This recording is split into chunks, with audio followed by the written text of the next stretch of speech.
Nag-abot ng tulong pinansyal ang ilang negosyante sa mga kaanak na mga sundalo't pulis na nasawi sa bakbakan sa Marawi. Nanguna si Pangulong Duterte sa ceremonial turnover ng ayuda. Live mula sa Malacanang, may report si Dano Tingkungko. Dano? Jessica, sa mga naging pahayag ng Pangulo sa mga event niya ngayon, ay walang halos pinagkaiba sa mga naging pahayag niya kahapon, ang mga pahayag ng Pangulo ngayon. Ang galit pa rin niya sa mga makakaliwa, partikular ang CPP, NPA, NDF. Binigyan ng checking nagkakahalaga ng 250,000 pesos na financial assistance sa mga pamilya na may 101 sundalong namatay sa gitna ng bakbakan sa Marawi. Bahagi ito ng Go Negosyo Kapatid for Marawi na pinangungunahan ni Presidential Advisor for Entrepreneurship, Joey Concepcion. Kasama sa pagtitipon si dating Pangulo at Pampanga Representative Gloria Arroyo. Sa kanyang talumpati, nakiramay ang Pangulo sa mga naulila ng mga sundalong nasawi sa Marawi. Dinaramdam nga raw niya tuwing may namamatay na sundalo o pulis. Binigyang pugay din ni Duterte ang mga sundalo at pulis na batid daw ang panganib pero ipinagpatuloy pa rin ang pagganap sa tungkulin. Pero may pakiusap ang Pangulo sa mga nakadestino roon. You remain strong in heart and mind. Honor your foreign comrades by making sure that your sacrifices will not be in vain. And do not be killed. Inanunsyo rin ng Pangulo na may tig-1 milyon na mga kaanak ng nasawing sundalo mula sa isang negosyanteng hindi na pinangalanan. Aminado ang Pangulo kahit anumang halaga, hindi mapapantayan ang pait ng mawalan ng mahal sa buhay. Bilang isa ring ama gaya ng mga nasawing sundalo at pulis, ikinuwento ng Pangulo na takot daw siyang mamatay hindi para sa sarili kundi para sa pamilya. Sabay kwento na minsan daw siyang tinutukan ng baril ng New People's Army.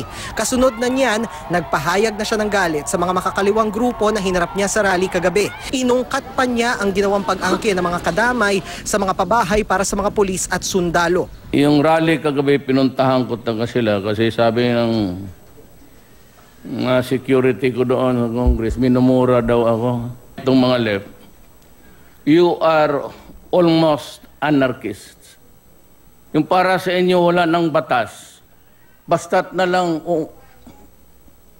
inaagaw ninyo kung as if walang gobyerno. Tila nanumbat pa ang Pangulo dahil sa ilalim lang daw ng kanyang termino pinayagan ng mga makakaliwa sa loob ng Malacanang. Sabay pa birong sinabi, kakausapin ko kayo, nandito sa Malacanang first time, nakapasok kayo dito, pinasyal ko pa kayo.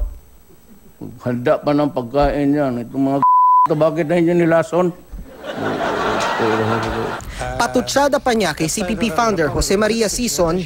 Sison, tumanda ka na lang dyan. Ayaw mo pang admitahin na may sakit ka. Pakabakakon mo. Kaya nga pinapaalis na kayo sa Norway. Alam mo yung Norway, yung partido ngayon na humahawak ng gobyerno, matatalo ang issue dahil sa gastos na pinatira kayo doon at yung ospital mo wala kang bayad-bayad.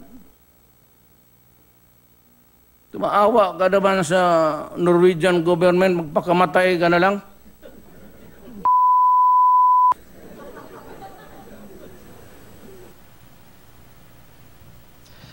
Jessica, pinasinayaan din ng Pangulo ang oath-taking ng mga opisyal ng Federation of Filipino-Chinese Chamber of Commerce ngayong gabi, kung saan nagbigay din ng FFCCI ng 100,000 pesos na financial assistance sa bawat pamilya nga nitong 101 pamilya o mga sundalo at pulis na namatay dito sa Marawi. Kasabay na rin yan ang pagbigay ng 392 classroom units na ipatatayo sa loob ng 2 taon. At kahit dito nga sa oath-taking ng FFCCI, maliban sa direktang mensahe sa mga opisyal nito na magbayad ng tamang buwis at huwag konsintihin yung mga kurakot na mga kawani ng gobyerno umano, ay inulit pa rin ng Pangulo yung kanyang galit dito sa CPP, NPA, NDF sa kanyang naging talumpati. Jessica. Maraming salamat sa iyo, Dano Tingkungko.